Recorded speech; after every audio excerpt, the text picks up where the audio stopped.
Assalamualaikum warahmatullahi wabarakatuh. Saya Urmi Safitri dari kelas R7C. Video ini saya buat untuk memenuhi tugas mata kuliah menulis ilmiah yang diampu oleh Bapak Irwan Siagian MPD.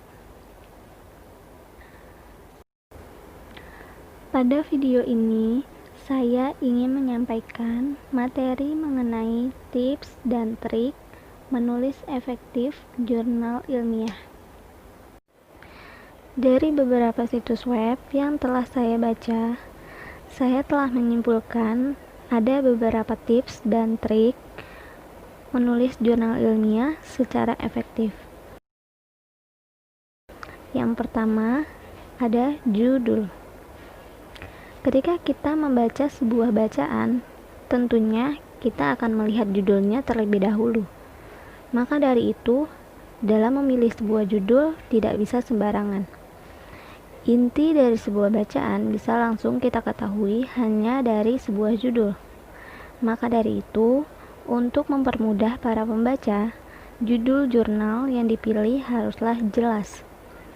Cobalah cari dan pilih judul yang kamu anggap bisa menggambarkan isi dari jurnal tersebut. Pemilihan judul yang cukup panjang juga bukan masalah, asalkan tidak melebihi dari 12 kata. Misalnya, kamu ingin membuat judul Metode Pembelajaran Bahasa Indonesia. Judul tersebut dianggap kurang efektif. Kenapa? Karena tidak bisa menggambarkan keseluruhan isi dari jurnal tersebut. Nah, bagaimana agar menjadi lebih efektif? Kamu bisa mengubahnya menjadi Laporan Pembelajaran Bahasa Indonesia Sekolah Dasar 1. Judul itu menjadi poin penting untuk kamu siapkan. Kamu harus menyiapkan judul yang sesuai dengan apa yang kamu masukkan dalam jurnal ilmiah kamu. Judul akan menjadi sebuah kunci dari jurnal ilmiah kamu, sehingga pembaca akan mengetahui garis besar dari jurnal ilmiah kamu dengan hanya membaca judulnya saja. Tulis judul dengan huruf kapital dan diletakkan di tengah serta dicetak tebal. Yang kedua ada nama, yaitu tulis nama kamu, yaitu penulisnya, dan juga tulis nama pembimbing kamu. Jika pembimbing lebih dari satu orang, maka tulis semuanya. Selain itu, masukkan gelar serta nama lembaga yang bersangkutan. Kamu juga bisa mencantumkan alamat rumah serta alamat email penulis beserta pembimbing kamu. Yang ketiga ada abstrak. Setelah memberikan judul pada jurnal, susunan selanjutnya adalah abstrak. Bisa dibilang bagian abstrak ini merupakan intisari dari jurnal yang kamu buat. Biasanya terdiri dari 250 kata yang berisikan tujuan, metode, hasil, dan kesimpulan dari penelitian yang telah kamu lakukan. Jadi bisa dibilang bahwa abstrak ini merupakan gambaran terhadap keseluruhan isi dari jurnal yang kamu buat. Selain itu, abstrak juga bisa berdiri sendiri alias mandiri. Maksudnya, abstrak ini tidak boleh berisi kutipan ataupun catatan kaki. Yang keempat, ada kata kunci. Kata kunci ini mewakili poin-poin penting yang akan kamu bahas nantinya. Kamu cukup memasukkan kata kunci sebanyak 3-4 kata. Yang kelima ada pendahuluan. Pastinya di setiap karya yang dibuat didukung oleh latar belakang yang mendasarinya. Sama halnya dengan jurnal. Kamu bisa menuliskan latar belakang yang berupa alasan dalam membuat jurnal tersebut. Sertakan juga manfaat dan ulasan dari jurnal agar para pembaca mengetahui tujuan dari jurnal tersebut.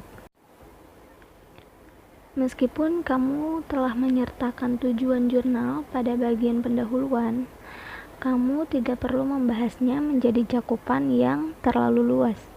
Cukup ambil inti dari tujuan, kemudian merangkumnya menjadi satu lembar saja.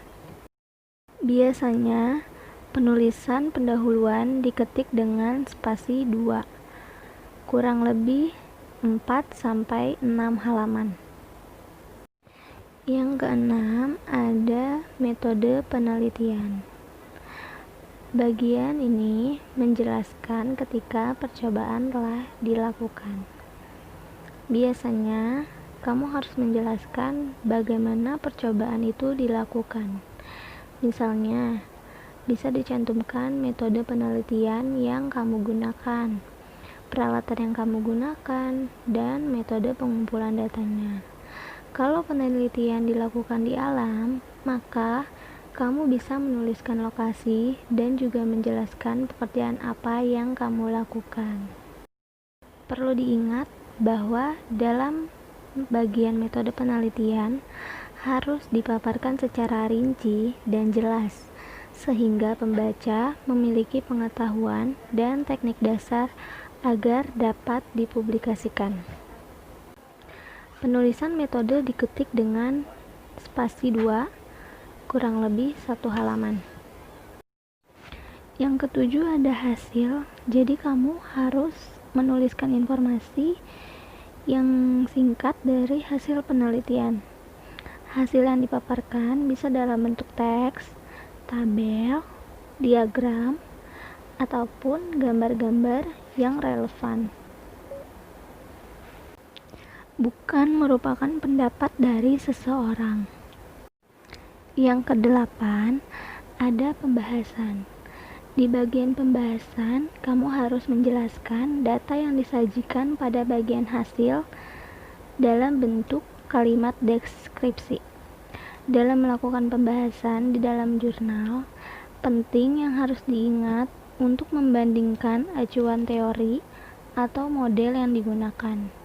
Hal ini bertujuan supaya para pembaca nantinya bisa melihat perbedaan dan persamaannya. Ketika kamu sudah mencari referensi yang tepat, kamu dapat membandingkan hasil penelitian kamu dengan penelitian orang lain di bagian pembahasan. Uraikan perbedaan dan persamaan dari model penelitian yang kalian acu. Untuk pembahasan, biasanya diketik dalam spasi 2, penulisan kurang lebih 4-6 halaman. 9. Ada kesimpulan. Kesimpulan ini bisa dibilang bahwa informasi yang dimuat dalam bagian kesimpulan ini merupakan rangkuman dari keseluruhan jurnal yang telah kamu buat. Kamu bisa mencantumkan pembuktian hipotesis dari penelitian yang telah dilakukan. Tujuan dari bagian kesimpulan ini sebenarnya untuk meyakinkan pembaca bahwa penelitian yang kamu lakukan telah dibuktikan. Jadi, bukan hanya sekedar dugaan. Untuk itu, saran juga perlu dicantumkan pada bagian kesimpulan ini. Saran ini dibutuhkan untuk menilai apa saja yang menjadi kekurangan dan kelebihan dari jurnal yang telah kamu buat. Kamu juga bisa mengemukakan potensi-potensi yang dimiliki dari metode penelitian yang digunakan untuk bisa dikembangkan lebih lanjut. Jadi, kesimpulan adalah hasil akhir dari penelitian kamu. Pembuktian hipotesis dari penelitian kamu harus ditulis dengan ringkas dan padat. Yang terakhir ada daftar pustaka. Di dalam daftar pustaka, kamu dapat memasukkan berbagai sumber referensi yang telah kamu gunakan. Kamu tidak perlu ganti ke halaman yang baru untuk menyusun daftar pustaka pada jurnal ilmiah. Cukup ditulis langsung setelah bagian kesimpulan.